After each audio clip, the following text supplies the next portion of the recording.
Hey, good day, fellow deal makers. Welcome to the Deal Scout. Listen, man, I travel around having conversations with deal makers, hunting for deals. The mission, purpose, everything about the show is to put deals and deal makers together. And I go on the scout, sharing their story, finding deals to work on. So if you're looking for a deal, you could always head on over to thedealscout.com, fill out a quick form, and I'll go on the hunt for you. So on today's show, we're having a conversation with Jeremy, who's going to talk to us about all sorts of different types of deals and how to attract and find these deals and put these deals together. Jeremy, welcome to the show. Yeah, thanks for having me so much, Josh. Glad to be here. All right. Ah, man, super pumped. So you and I are having coffee together at a coffee shop, and someone comes up and they go, "Hey, Jeremy, who are you? What do you do? How do you typically respond?" I tell people I'm a professional attention getter. And ultimately what that means is when you really get underneath the hood of that is we take the art of knowing stuff about your client or your prospect, what I call personalization, and use it to your advantage. And what I found is most people's typical outreach when they're going after a big customer is terrible. And you've probably seen those terrible emails, whatever you get, is we try to make it as personalized as much as possible to get those response ratios so you can win the deals that you're looking for uh, a lot higher consistently. My company is called Coinflip Marketing, and the reason why we called it Coinflip is we wanted to give you odds better than a coin flip, 50%, to get a yes or no from that person to move on. Whether yes, let's talk. Hey, no, I'll never use your product. Leave me alone. Okay, we now you moved and on to the next. So Yeah. that's what we do. Awesome. So give me an idea for what kind of clientels do you try to beat the coin flip for? What kind of Yeah. clients do you like So working with? yeah, we really kind of play in five different kind of sectors, you want to call it. We work a lot with asset management companies, financial advisors, commercial insurance, software sales, and I say financial advisors, Yep. commercial insurance, financial advisors, asset management. Oh, real estate. Sorry, it was the one I missed. Awesome. All right. So kind of give us a story. How'd you get started in this, leveraging your back experience to now be able to do that for others? Yeah. So in 2016, I took over a new territory with a company called CNL that's based out of Orlando. And the old salesperson had a lot of good relationships there, but I learned that to kind of really grow my territory is I was going to think differently because there's all these salespeople calling on these financial advisors to sell them their products, getting their conversation. Financial advisors have 8 hours in a day like us to work as well, and they're being inundated. And I read this book called Giftology by John Ruhlin. If you never read it, check it out. And it's all about using strategic gifting to really kind of get more referrals, wow your customers, and get them talking about you. And as I read this book, I'm like, man, this guy and I think exactly alike. There was an issue though that I found, and what I found with what his book was when I was playing that I was an asset management company. There's strict gifting rules within the financial advisor asset management business, which means if I were to spend $101 on you, Josh, or just $100 and a penny, I'll get slapped on the wrist. That's a no-no. If I do it again, I'm fired. My U4 is what they call it. Kind of my resume is marked up. I may never get back in the industry again because people are going to see that and say, whoa, what'd you do there? So there's strict dollar amounts that you can spend on clients. And that's where I said, okay, how can I take what Mr. Ruhlin's talking about in this book and make it work for this industry? And that's where I learned about personalization. Using the data that's out there on the World Wide Web, LinkedIn, Google search, and how do you take that data specific to that individual or business you're reaching out to get their attention, to get them to say, yes, let's talk, or take me off your list a lot quicker than your typical email sequence, cold calling, cold texting. Apparently, cold FaceTime is a thing right now. But exactly. Cold FaceTime? There's people over LinkedIn saying they're doing cold FaceTime. I don't even pick up a random phone number when it calls me. So you cold FaceTime me. Actually, I might pick it up and yell at you. If someone cold FaceTime me, hopefully I'm not in the bathroom. That sounds absolutely like an intrusion of privacy. Holy moly. That's it. And anyways, that's not where we're gonna go on this rabbit hole. But so yeah, we either do it from a consulting standpoint. We have Yep. teams that come and say, hey, we kind of want to do it ourselves, but you teach us. But I would say 90% of the people say, you know what you're doing, Jeremy, and your company with Coinflip Marketing, like we don't want to learn it. Can you do it for us? And they give us their targets, 25, 50, whatever the number is, right? And we put together a game plan to get you the yes or no a lot faster than you would, you know, with your typical marketing outreach, sales rep outreach. Yeah. All right. So getting to a yes or a no, where does that fall into place, and why is that important to get to a no rather than the nurture and building out this long relationship and 100 email sequence and 23 phone calls a day and maybe even a FaceTime cold call? Like, why is getting to a no important in B2B sales and high level sales? I mean, I don't know what your business looks like. I don't know what most people's businesses look like. All I know, there's what $130 trillion net worth in the United States. There's a lot of business to go around. Sometimes a no is better than a yes because you know who you need to focus on. And when I tell people, when people hire Coinflip Marketing in my team, um, they're focusing on maybe 100 to 200 people max over the course of a year. And these are what I call game changers, that people or businesses that say yes are going to move the needle. They're going to make the trajectory of your business go up like a hockey stick. And sometimes of those 200, you only need two to say yes. So Yeah. I'd rather get to the two yes so I can get to your point. Let's nurture them. Let's focus on them. Let's really get to know them. Let's really build a relationship versus kind of going down this rabbit hole like, hey, I'm not getting anywhere with these people. I personally would rather know. Most salespeople I know who know sales would rather get to know so they can focus on the people they know they can influence and build relationships with. And let's get real. Some people are just going to make a decision on price, and salesperson doesn't matter. I want to find the people where the salesperson does matter. They want a relationship, and they want that. Yeah, absolutely. I want to get past the nose or get to the nose as quickly as possible in my business because I've spent a lot of time chasing a deal and with a tire kicker who was never going to open their wallet anyways. They were just trying to learn because they're the kind of group that wanted to learn from me to copy me so that they didn't need me. I love the Yeah. groups like you mentioned, like, hey, we're pretty busy. You guys seem to be an expert in this. Do it for me. Figure Yeah. it out. Like, right? How did you figure this out? Because you being in the industry, working at CNL and your past asset management groups and such like that, like, how did you figure out that this is a good thing for high ticket salespeople? Number one, the amount of amazing responses we would get back saying, I can't believe the amount of detail. This is the best outreach I've ever seen. I mean, I even have on my website, we sent it to a financial advisor and they said, this is the best outreach I've seen in 35 years in the business. That is a sign tell that we were on to something. And Yeah. I was doing it back in 2016, way different than we are. We've probably increased our personalization rate by 300%. What I mean by that is way more personalized and into that individual we're targeting. Where when I first started, it was mainly just about the gift. Yeah. I would find that Josh loves whatever about him, say he loves tennis, and I would just focus on the gift about being tennis. Now we personalize the card. The cards are very, very highly personalized. We use people's names, pictures, interest, all put in a personalized card. And to be honest with you, 80% of the time, the comments we get back are about the card, not the gift. What I found is the gift just gets the card opened and noticed. Yeah. Whereas you just send a card, I don't know. I mean, some people just don't open it. But if it comes in a nice box that's packaged with a purpose, they're going to open that every single time. And, as we're going down talking about this right now, the three characteristics I talk about when what we do is you have to hit three of these. And I call it USP gift giving.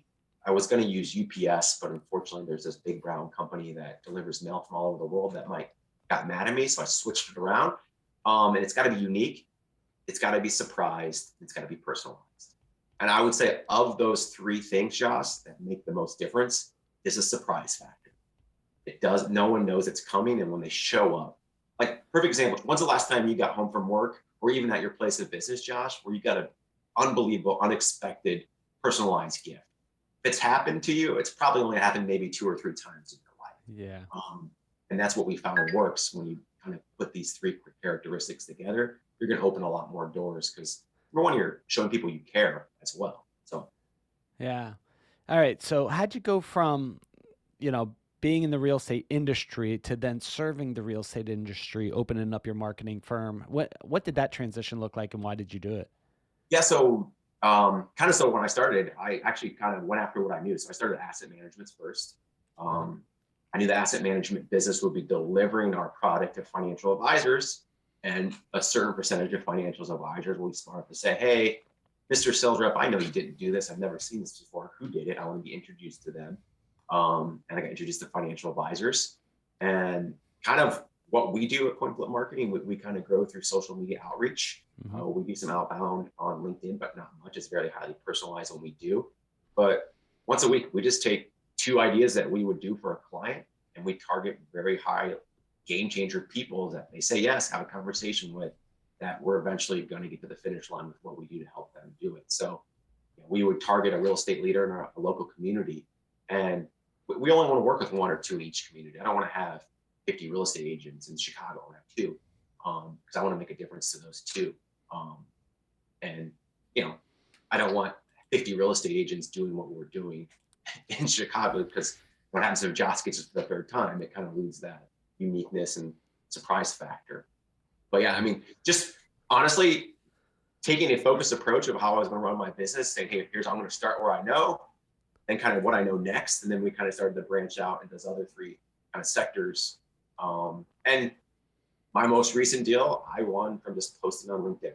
So you're on LinkedIn, your social media, people find you, especially if you're being very, very active, commenting on kind of influencers, just being out there. People find you, they read their comments. 99% of the people will never comment or like something, but they're watching. And if you're not on this bandwagon and you're a deal maker, you got to be, because it's amazing. That's my personal opinion. I don't work for LinkedIn. I don't get paid to say that. Yeah. So but maybe you should be getting paid by LinkedIn. Yeah, there we go. Yeah. I'm going to send this to him afterwards and say, hey, come on, write me a check. Come on, Reed, pay attention. I don't know if he still is even involved in it, but probably not. Or Bill, come on. All right. So as you're building this, right, part of your job is to look for really cool gifts to meet a really really high ticket, high level, high value prospect. Give us an idea on what that looks like from your side. Like what's something that could be unique, a surprise, and personalized.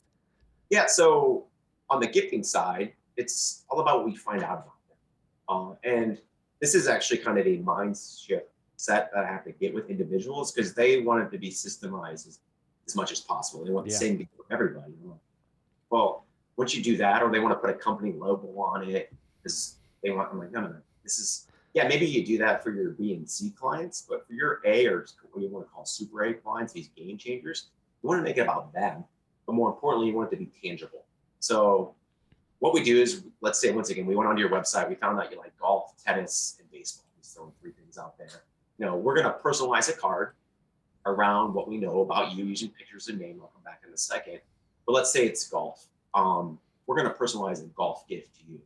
We might take your company logo or slogan or mission statement and put on a golf ball.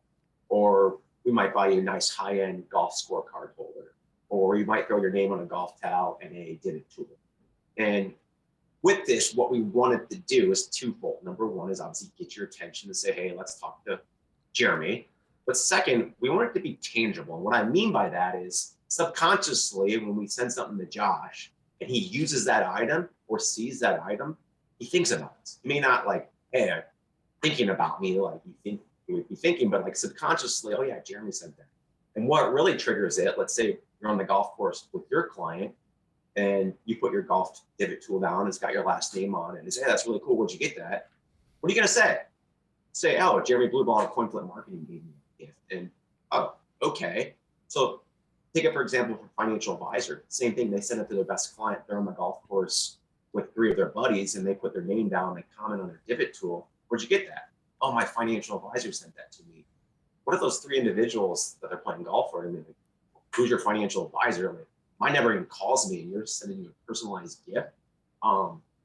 It's free marketing, free advertising, right? To you and your firm, if you get the gift right and personalized based off their interest. And in the card, if you ever read How to Win Friends and Influence People by Dale Carnegie, he mentions in the book, someone's name is the sweetest sound in the world. Using people's names, photoshopping, have fun with it, using people's pictures.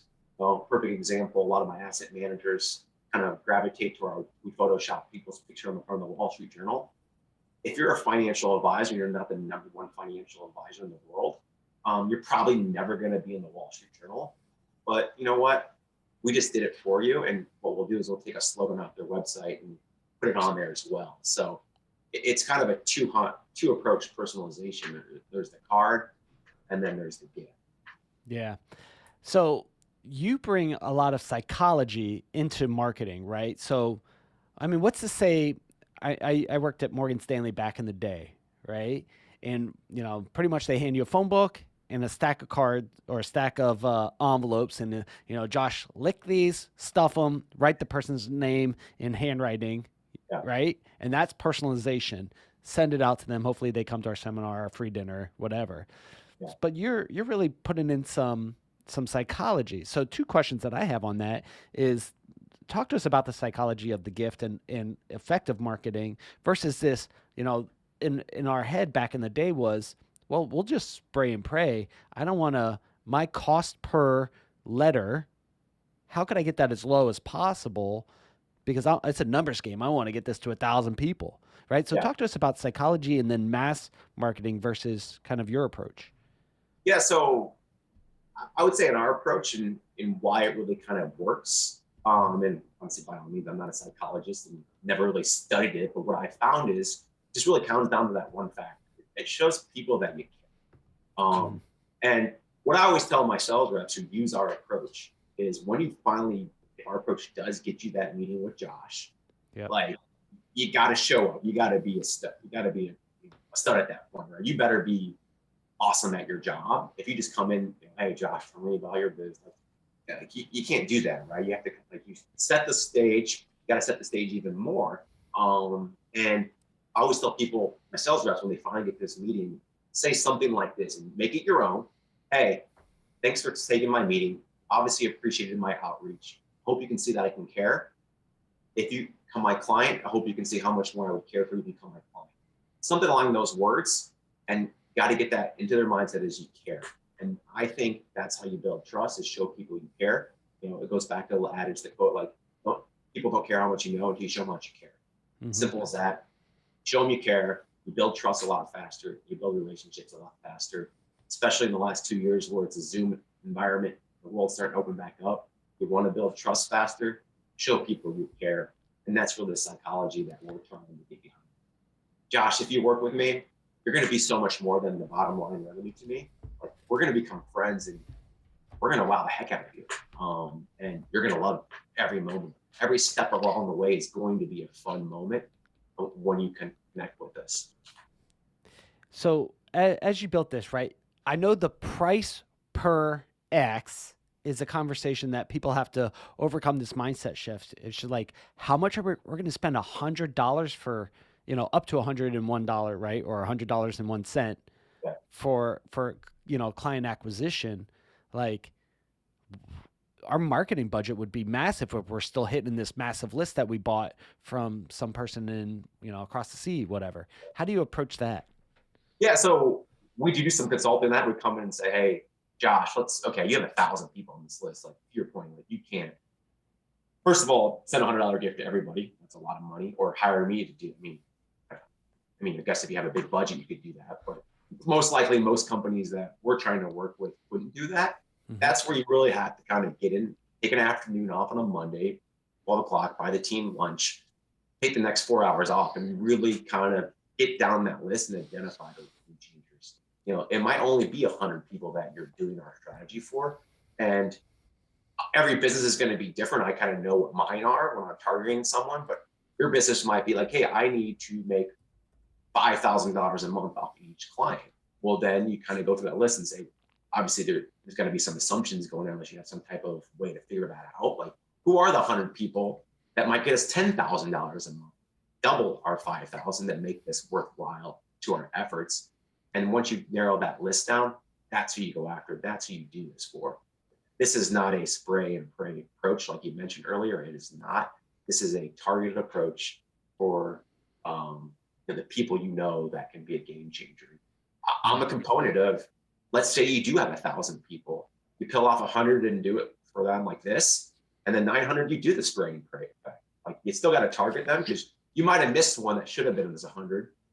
that says yes. You're like, oh wow, that was a $25,000 a month opportunity. We didn't.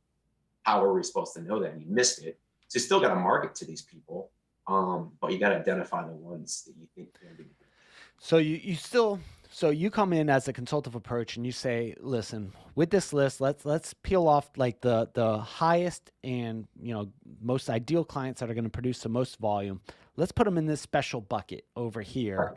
and let's do highly targeted, more expensive, yes, but higher percentage.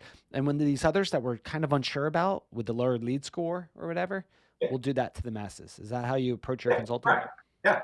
Exactly. And I, yeah, I mean, you're right on. And I think, like I said, it could be 50, it could be 200. I don't know what the number is. It's every business is different. But yeah, you got to go after all of them. But these are the ones that I think if the 100, if you do it and take what we say and consult, or whether we do the work, that you hit three of them, it's going to pay for everything and then some. Mm-hmm. Because the value to their business is, lifetime value of their business is, potentially seven figures. Like, if they're your client for 20 years, it's going to be paid off handsome.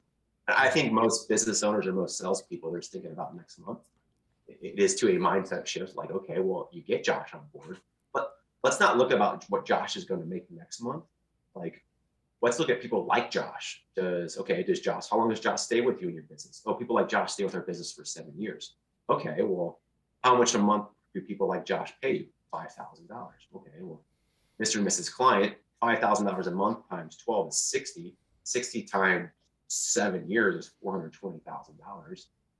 That's, paying a few extra $100 to potentially try to get Josh as a client is worth it if it really has a lifetime value at that point.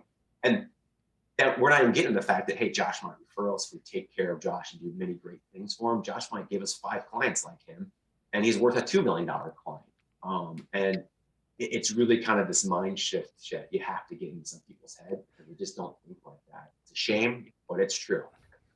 Well, the good on that is the people who are doing that, who do say, I know it costs me money to acquire a high level client, and I'm willing to go the extra distance for that high level client. Like, if you bundle all of that into, you get a high level client, they're going to bring 3 or 4 or 5 of their friends into the deal, right? Mhm. $100 golf ball or whatever turns Yeah. into a $2 million little deal ecosystem. That's not a bad investment, but everyone goes, well, what if the one golf ball didn't work, or the 10 golf balls, or the 100?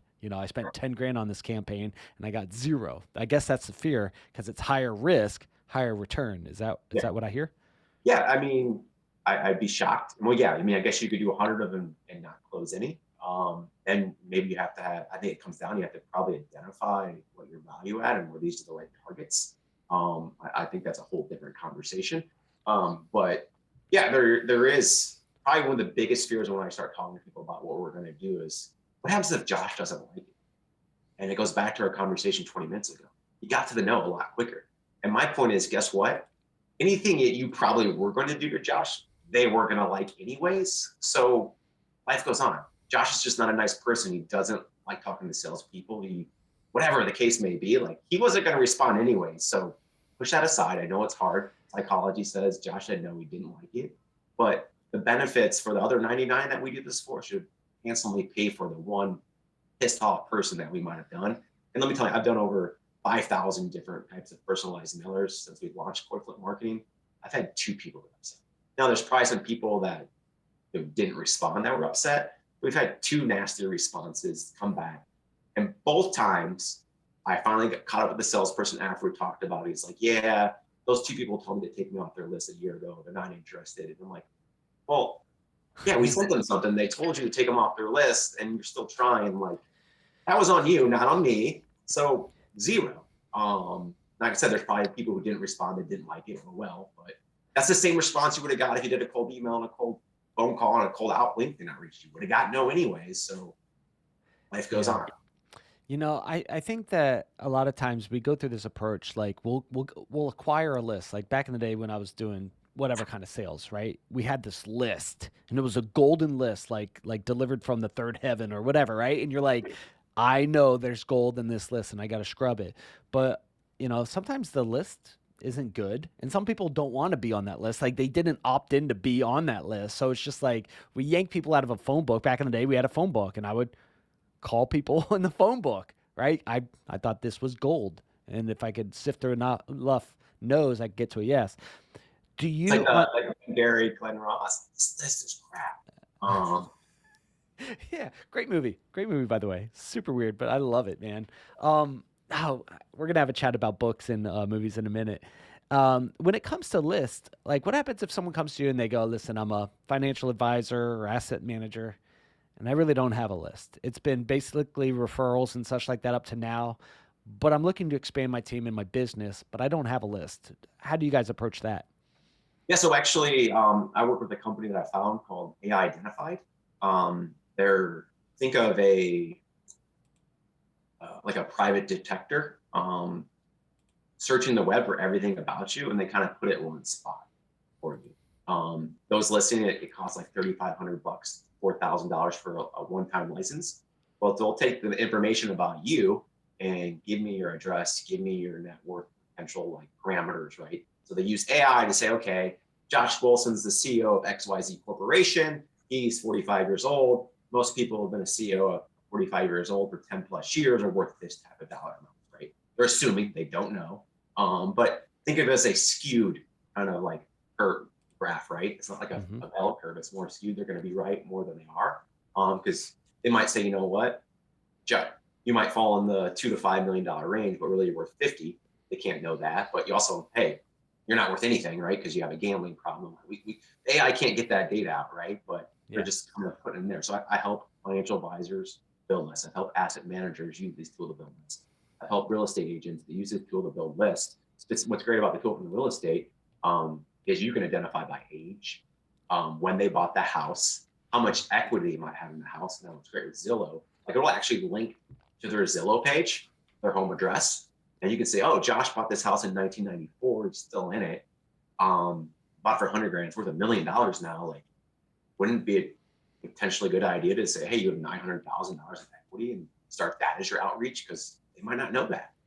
So how do you provide value to in that outreach? So yeah, we do help people build lists. I think LinkedIn Sales Navigator is a great way for like software sales to kind of potentially start targeting the people you want. But yeah, I mean, that's high level. We do help people build lists if you need help with that as well. So, looking on your LinkedIn, you know, you've owned multiple businesses. You started a AI company. Did I hear that No, correctly? no, this is not mine. This is another company that I know about. Okay, This is not my company. got it. You just I wish it was leveraged my their company. ability. Yeah, I just use their abilities to build lists because Ah, I mean, so what's really crazy about it, like especially on the financial advisor standpoint, you can get it down to your zip code and actually identify people. So financial advisors go back to your day, like we scan through like companies 5500s to find out the executives and the amount of stock positions they might have in their current company or old companies. This tool will boom show you what Josh has in individual stock positions, just like that. And you don't have to go dig into the company's 5500 and see that he owns 1,000 shares of Google because he's on the board, 1,000 shares of the company Lemonade because he's on the like. It tells you, boom, Josh owns all this now. So once again, people get creeped out about it, but you realize this data is out there. They're just using AI to go find it and delivering it to you in a way more customer friendly atmosphere than you do. And first of all, it's saving you hundreds of hours of work. yeah. um, because, yeah, that's not my company. It's just the company we use to help build this. But you know how to identify and bring out the right kind of information, help that list get built, Correct. Mhm. kind of prioritize it, and then say, here's who you should be marketing to. Correct. I haven't seen any other marketing firm that does that kind of approach. This is like strategic, super, if you look at, you guys are an offline, you know, Google ad, essentially like a hyper targeted Google ad, but you guys are an offline physical delivery of a gift. That's pretty Yeah. cool. I like that. I never even thought of it that way. I like Yeah, you're welcome. Trademark Josh. Um, that. so as you're building this out, man, you've seen some success for clients, and over 5,000 personalized messages have been sent out through you guys. What's the future of your firm look like, and what you're working on? Yeah. So actually, what I'm actually doing now, and hopefully in the next 2 weeks, just finish up a course for those who say, you know what, Jeremy, I kind of want to do this myself. I've learned there's just certain people in certain industries that want to do this, but can't afford me from a consulting or doing it themselves. Now, the big question, will they actually do it? My gut says they won't. But there will be a course out there for them to say, hey, here's how I would do it, and here's all the tools, and there'll be some upgrades and stuff if you want access to it. So as we go on now, I'm actually in the process of kind of even scaling up my business, hiring another project manager, bringing my fulfillment center in house, actually moving outside, run everything from my house right now, looking to actually buy a piece of real estate here in town to bring everything into like a local business as we grow and scale. Actually, I have 8 virtual assistants will work right now, but it's time to kind of bring stuff back home and have someone here that kind of look over my shoulder and kind of run the business, right? Where I kind of on the business type of standpoint. And then, we're actually working on a tool right now to help kind of send like streamline personalized cards on like odd holidays. So the client will be like a list of menus. You pick what 6 holidays you would want or 6 events you would want. We create the cards, we automate it for you. So it's almost like a streamlined, personalized drip system. Nice. Mainly going after like the asset management, financial advisor, real estate industry, because they're the ones that are a little more high touch, like a commercial or SaaS sales. But yeah, so like here's an example, like a master's week card. Here, hold that closer. Oh, cool. Okay. Like, so your golfers, like if you have a book of business and you got 50 golfers, like they're gonna want to love to see a Masters card every year. Because then you could do it Masters, US Open, PGA, British, or whatever the order is now. They changed it up, I know. And do 6 golf mailers, or you could do 2 golf mailers, a Halloween mailer, whatever the case may be. But you're constantly in front of your best clients and best prospects at a lot lower price point. That's still fun, creative. Won't have as much effect what we were talking about a few minutes ago, the last 30 minutes, but we'll still have a pretty good lasting effect on your best clients and best prospects. Yeah. Out of all the campaigns you've run, what has been your biggest success? Like one campaign, pick your favorite. Yeah, so worked with an individual down in Houston when I first started getting going. Honestly, was a little bit nervous. I had done it as a salesperson my whole life. It worked. Maybe I thought it was my charms, my good looks, my whatever, right? And a nice car I pulled up in. I was getting all these meetings. And fingers crossed, I hope this works. He gave me 16 names, and we got him 14 meetings. My first real client outside of the business world. So that has been my most proud, successful moment. Because we absolutely crushed it for him. And I remember joking, this was actually an individual I knew, it was a friend, just like anybody would start their own business. They went to the people that they know and kind of joked to them, like, I should have charged you more, but I was trying to test the concept at that point. But, and I would say that the other big win is when I started to kind of get into the financial advisor. Because the financial advisors, they tend to be kind of more analytical. We'll talk about the numbers. They think performance is why clients work with them. And you got to push back and say, no, it's about the relationship. People actually want to work with you because they trust and like you. And I had an advisor who was like, wasn't really sold on it. He's like, try on it. And he got some of the best responses back that we've ever gotten from our clients saying, I can't believe you care that much about me. It was great to see these emails. Well, that's what gets me going. I get to wake up in the morning, get a text message from a client or an email from a client saying, you're never going to believe the response that we got. I'm like, well, I'm going to believe it because I've seen it many times, but that's really what we're trying to create is that you really can't believe what my client just emailed me or left me this voicemail because of the work that we did. So I gave you 2, so sorry about that. It's okay. I love hearing success stories, man. This is a joy to hear. When it comes to sales books, marketing books, if you, what you mentioned How to Win Friends and Influence People. You mentioned Giftology. What other books like do you live by that you're like, these are the best books for sales or marketing? Actually, and I'm not just saying it because I'm reading it right now. This is the second book I read. Fans First by Jesse Cole. I'm not sure if you know who that is. He's the guy who runs Savannah Bananas. If you haven't checked them out, check them out. He's a marketing genius. And his first book was Find Your Yellow Tux. Those are 2 of the high books I really recommend. one is probably the book that had the biggest impact on me, though. It's not a sales and marketing book. It's more of a business book, which actually two of them, I should say, is Who Not How by Dan Sullivan. So good. Great one. And I actually got that from a client, and he's like, can you scale? This is probably 2 years ago. And I'm like, yeah. He's like, I'm sending this book, read it, you'll learn how to scale. And I read that and I immediately shifted my business plan. I'm like, I need to do all this stuff because I'm not doing it. And then the E-Myth by Michael Gerber. Yeah. A fantastic book, and it kind of walks you through, if you're not familiar, you might listen, is, why most businesses fail, small businesses fail, and what you need to do about it. I took that. I actually work with the E-Myth coach now. It's transformed my business from a scalability standpoint, having the systems in place to really, from what they talk about, from when you turn the lights on to they turn the lights off, like what are the systems that make your business move?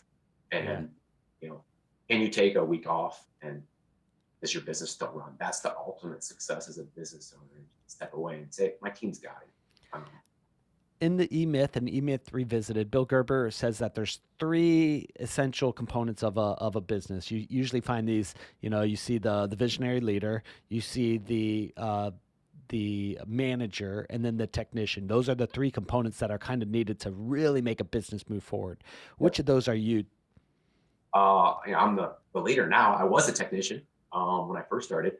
And I think that's the whole point of his book, right? Like, you are the technician. You think you do something really well, and you probably do, and you go out and start your own business, and you live in that technician world where really at the end of the day, like, if you step away from your business for a day and your business needs you, you have a job. You don't have a business, right? And that's where this book, when I read it the second time, like, when I had read it as a salesperson, kind of implemented some of the systems in my sales world that runs efficiently. And then I read it and hired a coach. Is how do I get from that technician to the business? How do I come from working in to working on my business? So every day, 8 to 9, I do an E-Myth hour. I look at all the tools, things that I can be working on my business to move my business forward. We have Thursday at 2:00, review the 2 weeks ahead. What do we need to do now to get in front of what's going to happen? It's all the little things that really kind of make you that leader. And I'm still working on the leadership part, right? It's a hard thing. I think if you can get that right and become the Jeff Bezos type leadership, like what made Amazon so famous. I still love the stories. Like, they had the empty chair and they want the customer. As a leader, like, that's a unbelievable message every single time you do a meeting that's stayed with them forever. Like, can you bring that type of leadership to the table? But that's something I'm still working on. Yeah. No, super cool, man. During this interview, we talked about the industries that you touch and that really have a big impact. Software sale, asset management, financial advisors, commercial real estate, and commercial insurance. Those are like 5 industries that you guys can have a big impact. For them, what are their biggest pain points or biggest things that you help them overcome?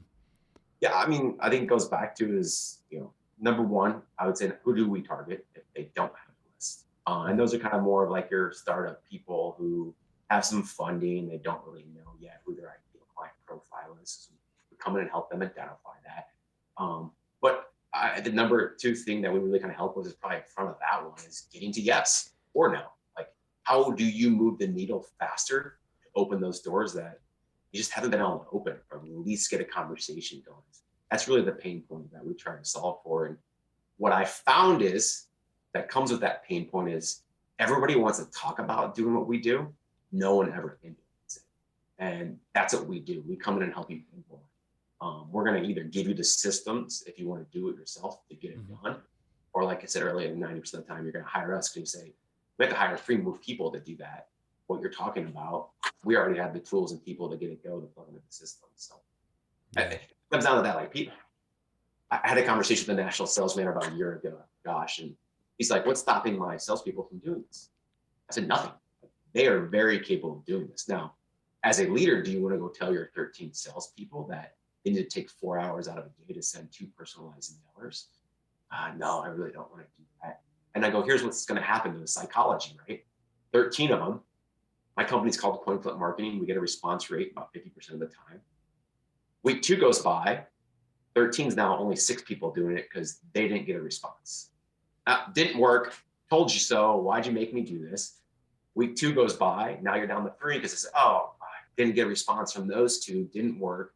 I'm still 2 for 5, 2 for 4, but the last 2 didn't work. I'm done. And within a month, you only got one person doing it because it's a lot of work. It's a lot of time. And as soon as they get a no, it's human psychology. It didn't work. Another example, I had an individual who wanted to do 5 at a time. First 5, Joshua went 5 for 5. Perfect. He's like, this is amazing. The best thing ever happened. Next 5, he went 0 for 5. And he came back to me. This is like within 3 weeks. He came back to me and says, it doesn't work anymore. And I said to him, I'm like, if you would have gave me 10 and you got 5 responses, would you have been happy? He's like, yes. I go, we just did that. We just did it in 2 different silos. Like, we got you the 50%. And that's the psychology you have to come over to salespeople. Like, they immediately think once they get that first no, it doesn't work. And that's not the case. You have to have a system, the tools, and the consistency that can do it over time to really continue to make the process work. Yeah, no, I love that. If I quit the first time I hit a no, and like We wouldn't be having this podcast right we, now. we wouldn't be having this podcast right now. In sales, like let's just say you're crushing it and you have like a 30% conversion rate, right? In terms of your high ticket sales, which is pretty good in high level sales, right? That's actually really good. That means 70% of the people say no to me, right? Holy moly. But If I I should take that back. It's not the salespeople are not afraid of no. It's using our approach to get to them, right? Yeah. And a lot of them don't come in with an open mind, and they're like, "Why are we doing it this way? It's the way, some of the most dangerous words in business is the way it's always been done. Let's do it this way." Yeah. And we do it, and they go 1 for 4, which that one could be the game-changing prospect that changes their career, their business. But they say, oh, we didn't get 50%. Like, we still got that one that might turn your business around or your sales career around or make you from number 10 to company to number 1. They just focus on the no, what we, like I told you, that one didn't work. It's over. And they give up. Yeah. So, super cool, man. What question during this interview should I have asked you that I completely screwed up and didn't ask you?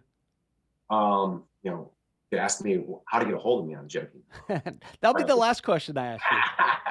No, I think probably one of the most important questions that we do get is, what does it look like after we get the meeting? So our job is to get Josh's attention. Like, what do you do? And we do have some tools and some systems in place to continue to wow after. And it doesn't start with, not that you buy Josh a gift every single time you talk to him. It's, how do you drip on him with fun holidays? How do you leverage his social media content to continue to stay in front of Josh? How do you pay attention to what's going on in Josh's company to stay in front of him? Because Josh might come back to you and say, hey, we're waiting for this Dubai deal to close down. And you put a Google alert on Josh's company and find out that Dubai deal is closed down.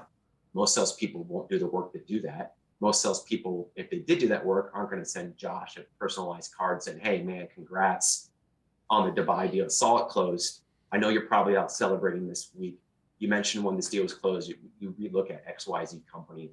Let's connect. Like, what are the little things you're doing after you got the meeting to continue to make an impression that's above and beyond any other salesperson, which we do help with here at Coinflip Marketing. Like, how do you do that? And most people just don't think about how to do that. Yeah. You know what I've seen? I've seen really successful producers and top sales guys. I've seen them do this where they'll hire their niece or their nephew and they'll bring them in with a hope that they're going to do what you just described. Look for buy signs, look for sales signs, look for strategic, investment signs, or hey, write these. I was in college and he handed me a box of things, and it's like try to get rich people to show up for my meetings. I didn't know what I was doing, right? And somehow it worked out okay, but it doesn't make sense. One of the biggest things I teach, like a financial advisor, this I work in any business, but I've worked with the financial advisors. These advisors will do these big like client appreciation. Everybody come out to this barbecue or whatever it may be. No. Take a step back. Identify the 20 to 25 that you would love to clone, that you like working with. They are the best return on investment. They take your, whatever the case may be, how you identify them, and ask them. send out a survey like, hey, I'm looking to do more intimate client events this year. Here's what I was thinking that would be a great intimate client event. Do you mind checking 1, 2, and 3 what you would like to do? And then at the bottom, what days of the week work best for you? And then when you reach back out to the client, hey, Josh, you really told me you would love to do a tennis lesson. Well, we took that to heart. We're setting up tennis lessons. You told me Tuesdays and Thursdays work best for you. What Tuesday and Thursday in July, August work to come out to our tennis event for you and 2 other people? Huh? That's a very targeted, intimate client event. Wow. That Josh is going to show up to. But why? Josh has ownership in it. Josh said, I like tennis. I'm going to show up. You're fulfilling my need. And you know what? I like to play tennis with Jeremy and Bob. I'm going to bring Jeremy and Bob. Now, guess what? That financial advisor gets to have conversations with Jeremy and Bob because you did something far above any other financial advisor did, is you focus on the client. The client wants, not trying to mass produce this big barbecue or whatever you're trying to do from a client event. That's when the relationships go deep. That's when people refer you.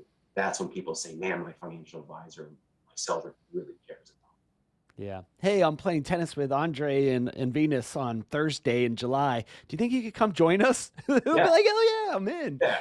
Yeah. By August and Venus, I mean Jeremy and Josh, but whatever. I mean, Josh, who took tennis lessons in 8th grade once. Yeah. But like it's a simple task, Yeah. but it's a little bit more difficult than saying, hey, just go hire a caterer and go rent out a patio and send out some invitations, which I'm sure they appreciate.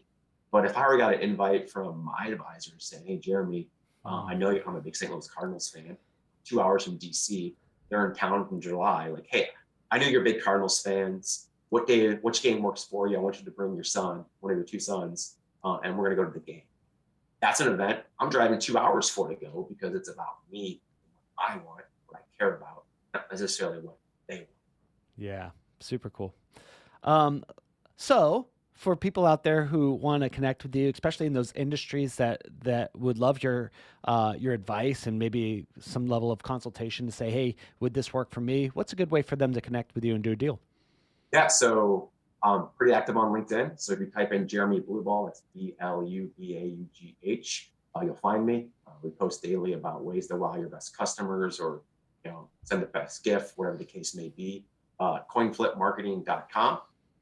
And by all means, Jeremy at coinflipmarketing.com, or my personal cell phone. Just don't cold FaceTime me, as 574-360-3431. Those are really the 4 best ways to get a hold of me. We answer usually within 24 hours. It's I'm not out with the kids on a weekend, so. Super cool. I'm cold FaceTiming you today. Just kidding. I'm not picking up. There you go. So Actually, I'm gonna say, can you cold FaceTime me back? And I'm gonna go get in the shower and ask, hey, I'm in the shower. yeah, perfect. All right, this is awesome. I love this game. So with that, fellow deal makers, thanks for listening into the Deal Scout. As always, reach out to our guests, say thanks for being on the show. If what they're saying is important to you and that it could help you in your business, or maybe help you find some more or bigger deals, reach out to them. All their contact information will be in the show notes below. Tell them you heard them on the Deal Scout and that you want to do a deal with them. That's the purpose and mission of the show, is to put deals and deal makers together as I go on the hunt for more deals. If you're working on something, looking for something, want to buy something or invest in something, head on over to thedealscout.com and maybe get you on the show next. We could talk to you then. All right. Talk to you all on the next episode. Cheers.